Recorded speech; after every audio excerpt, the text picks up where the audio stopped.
want to talk today about the 3 things that can cause ADHD, because I think it's important for us to understand that it's caused by something. It's not something that the child is trying to do on purpose.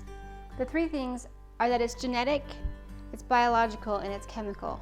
90% of people with ADHD have inherited it from their parents. 10% of people with ADHD have either had a traumatic brain injury or some kind of illness that affected their brain.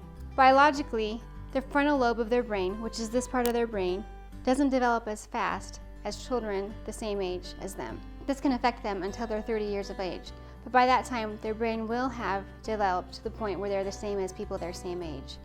This is really important for us to know because the frontal lobe affects their ability to plan. So if they have a great idea, which they often do, they'll have a hard time planning ahead or making a plan to accomplish that.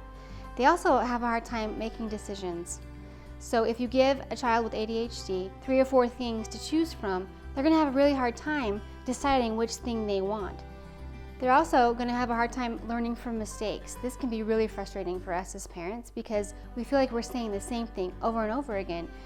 So if they're thinking, if I make this decision now, then this thing is going to happen later on, that's very hard for them to do. It takes a lot of repetition for them to learn something.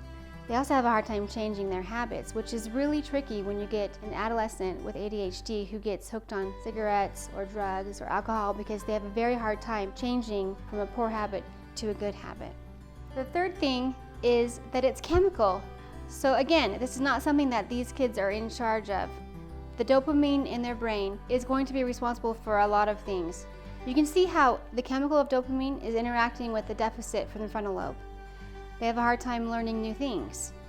They have a hard time with coordination. So you'll see that these kids often run into things when they're not paying attention. The dopamine is also one of the main chemicals in our brain that's responsible for the reward center. Since this is diminished, these kids are prone to doing risk-taking behaviors to get that feeling of reward.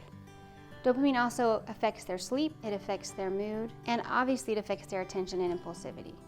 We need to give them time and remember that it's not about getting it, it's about learning it over a period of time.